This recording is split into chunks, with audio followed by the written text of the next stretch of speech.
सुप्रभात विद्यार्थियों, मैं योगेंद्र सिंह सांकला, सहायक आचार्य हिंदी, गवर्नमेंट बांगड़ कॉलेज वाली। विद्यार्थियों, हमने पिछले वीडियो के अंतर्गत कृष्ण भक्ति काव्य धारा की विशेषताओं के विषय में विस्तार पूर्वक अध्ययन किया था। आज हम कृष्ण भक्ति काव्य धारा के अंतर्गत जो अनेक कवि हुए, उन कवियों का संपूर्ण जीवन, परिचय, उनकी रचनाएं आदि के विषय में विस्तार पूर्वक अध्ययन करेंगे।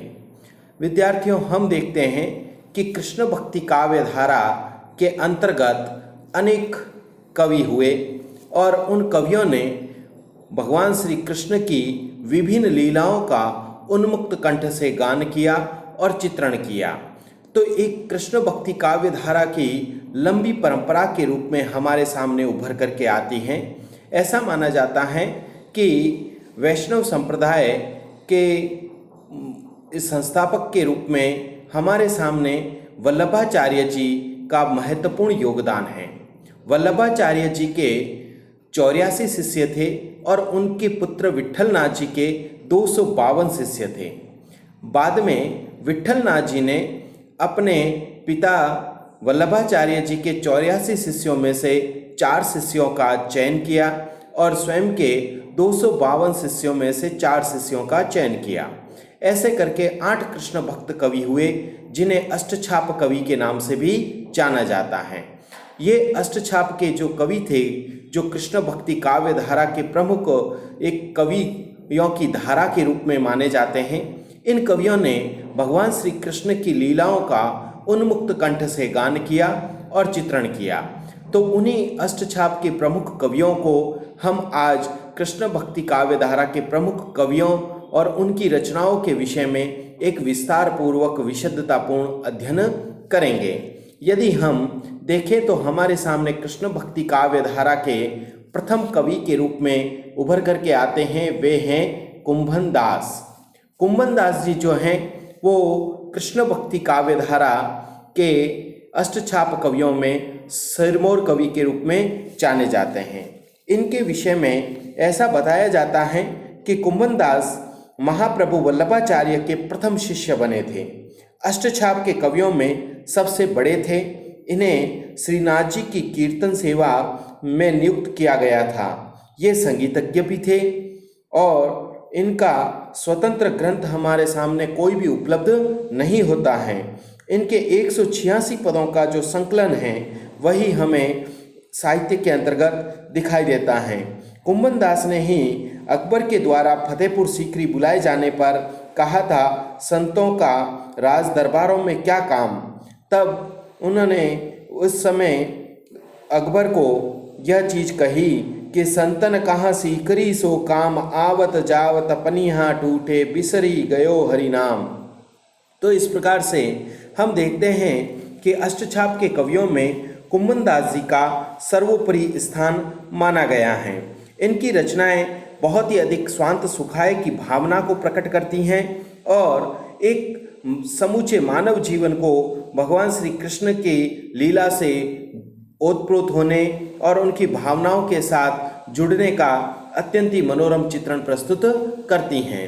इसी कृष्ण भक्त अष्टछाप के कवियों के अंतर्गत दूसरे कवि के रूप में हमारे सामने आते हैं परमानंद दास। परमानंद दास जी जो हैं वो कृष्ण भक्ति काव्य धारा के अष्टछाप कवियों में दूसरे स्थान पर माने जाते हैं।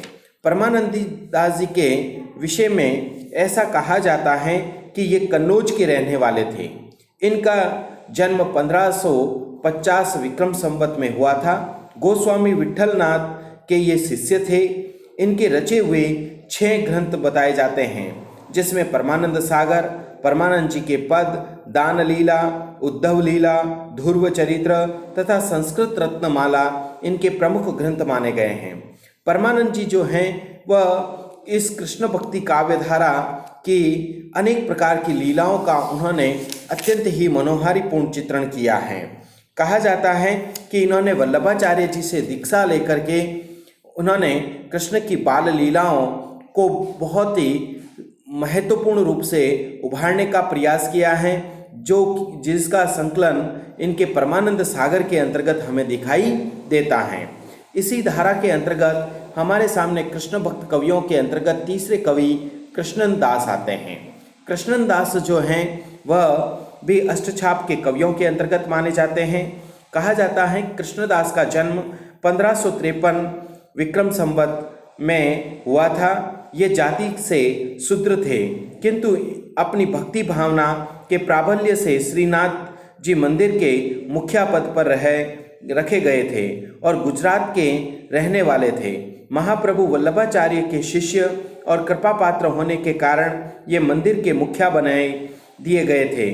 इनके जुगलमान चरित्र के अतिरिक्त भ्रमर गीत और प्रेम तत्व निरूपण नाम के 2 ग्रंथ हमें देखने को मिलते हैं। तो इस प्रकार से हम देखते हैं कि कृष्णदास जी भी अत्यंत ही प्रबल पूर्वक वे भगवान श्री कृष्ण की लीलाओं का चित्रण किया करते थे।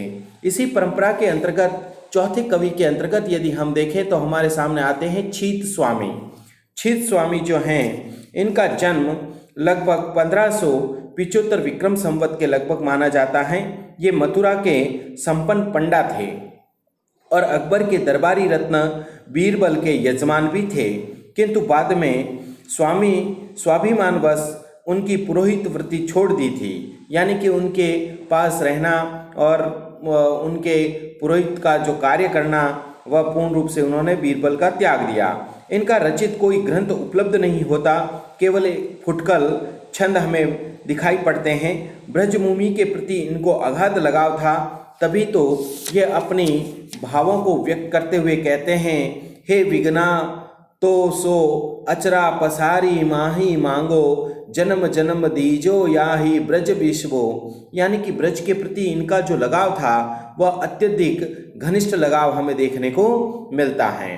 तो इस प्रकार से हम देखते हैं कि छीत स्वामी जी का भगवान श्री कृष्ण के प्रति और उनकी जो जन्मभूमि है उस ब्रज भूमि के प्रति उनका बहुत ही अगाध स्नेह और प्रेम का भाव हमें दिखाई पड़ता है। अगले कवि के रूप में हमारे सामने आते हैं, वो हैं गोविंद स्वामी। गोविंद स्वामी ये अंतरिक के वासी थे और सनाट्य ब्राह्मण कुल में जन्मे थे। सांसारिक विरक्तिवश वे वृंदावन में आकर विठलनाथ जी के शिष्य बन गए। कवि के साथ ये बहुत ही अच्छे गायक भी थे। इनके गायन को सुनने के लिए तानसेन कई बार आए थे। ब्रज के प्रति इनका लगाव था कि वे ब्रज को छोड़कर वैकुंठ धाम जाना भी पसंद नहीं करते थे। तो हम देखते हैं कि गोविंद स्वामी जी का भी एक पूर्ण रूप से अगाध जो कृष्ण के प्रति जो स्नेह था उसके अंतर्गत एक अच्छे संगीतकार के रूप में होते हुए इन्होंने लगभग 600 पदों की रचना की और इनका जो जन्म है वह भरतपुर में हुआ ऐसा माना जाता है। तो इन्होंने अपनी इसी भावना को यानी कि ब्रज को सबसे प्रिय मानते हुए वैकुंठ को भी उसके सामने तुच्छ ठहराते हुए उन्होंने अपने कुछ पदों में ये कहा है, कहा करे वैकुंठ ही जाए जा नहीं कुंज लता अली कोकिल मंद सुगंधन वायु बहाय। तो इस प्रकार से वो ये कहते हैं कि कहा करे वैकुंठ जाए, कि हम वैकुंठ जाकर के क्या करेंगे, जहाँ नहीं कुंज लता, कि वहाँ पर गोकुल के जैसा न तो उपवन है न ही वैसी वृक्ष की लताएं हैं, अली कोकिल और न ही वहाँ के जैसे भंवरे हैं और न ही कोयल है, मंद सुगंधन वायु बहाय और न ही मंद मंद गति से सुगंधित वायु जो कि जैसी ब्रज में बहती है वैसी वायु वहाँ पर नहीं बहती। तो इस प्रकार से उनका जो भगवान श्री कृष्ण के प्रति जो प्रेम है, जो उस गोकुल के प्रति जो अगाध स्नेह है उनका, वह स्नेह छलकता हुआ हमें दिखाई देता है। इसी परंपरा के अंतर्गत यदि हम बात करें तो चतुर्भुज दास अगले अष्टछाप कवियों के अंतर्गत चतुर्भुज दास का श्रेष्ठ स्थान माना गया है। ये अष्टछाप के कवि कुंभन दास जी के पुत्र और विठलनाथ जी के शिष्य थे। इनके 3 ग्रंथ बताए जाते हैं। पहला ग्रंथ है द्वादश यश, दूसरा है भक्ति प्रताप, तीसरा है हितुज को मंगल। कुछ एक फुटकर छंद भी इनके उपलब्ध होते हैं। इनकी कविता भाव भाषा की दृष्टि से सामान्य स्तर की मानी जाती हैं। तो हम देखते हैं कि चतुर्भुज दास जी जो हैं वे भी भगवान श्री कृष्ण की अनेक बाल लीलाओं, उनकी यौवन लीलाओं से ओतप्रोत अनेक प्रकार के रचनाओं को उन्होंने समर्पित किया है। तो इस प्रकार से हम देखते हैं चतुर्भुज दास जी का भी बहुत ही अधिक योगदान इस काव्य धारा के प्रमुख कवियों के रूप में हमें दिखाई पड़ता है। इसी परंपरा के अंतर्गत यदि हम बात करें तो हमारे सामने अगले कवि के रूप में आते हैं नंददास। नंददास जी जो हैं वो कृष्ण भक्त अष्टछाप कवियों में एक श्रेष्ठ स्थान रखते हैं। इनका जन्म जो है वह 1590 विक्रम संवत में सुकर खेत में हुआ था। कुछ लोग इन्हें तुलसीदास जी का भाई भी बताते हैं तो कुछ गुरु भाई मानते हैं। अष्टछाप कवियों में सबसे छोटे थे, लेकिन सूरदास के बाद कवि के रूप में सर्वाधिक लोकप्रियता इनको ही प्राप्त हुई। इन पर राम भक्ति का भी पर्याप्त प्रभाव दिखाई पड़ता है। इनके कुल 14 ग्रंथ बताए जाते हैं। इनमें रास पंचाध्याय, भ्रमर गीत, अनेकार्थ मंजरी, रस मंजरी, विरह मंजरी, सुदामा चरित्र, श्याम सगाई आदि प्रमुख ग्रंथ माने गए हैं। रास पंचाध्याय इनकी सर्वप्रमुख रचना मानी जाती हैं। नंददास ने भ्रमर गीत में निर्गुण पर सगुण की जीत दर्शाई है। इनकी तारीफ में यह कहा जाता है, और कवि गढ़िया नंददास जड़िया, यानी कि दूसरे कवि ने तो केवल गढ़ने का काम किया है, लेकिन नंददास ने तो मानो अपने शब्दों को जड़ने का कार्य अपनी इन काव्य की पंक्तियों के अंतर्गत किया है। तो इस प्रकार से हम देखते हैं कि नंददास जी का जो है सूरदास के बाद सर्वोपरि स्थान दिखाई देता है। इसी परंपरा के अंतर्गत हम यदि अगले और अंतिम कवि की बात करें तो वो कवि आते हैं सूरदास। सूरदास के विषय में कहा जाता है कि सूरदास जो हैं वो वल्लभाचार्य जी के शिष्य थे, और वल्लभाचार्य जी की शिष्य परंपरा में रहते हुए उन्होंने विभिन्न प्रकार से भगवान श्री कृष्ण की लीलाओं का उन्मुक्त कंठ से गान किया है। कहा जाता है कि सूरदास का जो जन्म है वह 1540 के लगभग माना जाता है, और संवत 1620 के लगभग पारसोली नामक गांव में इनका देहांत हुआ था।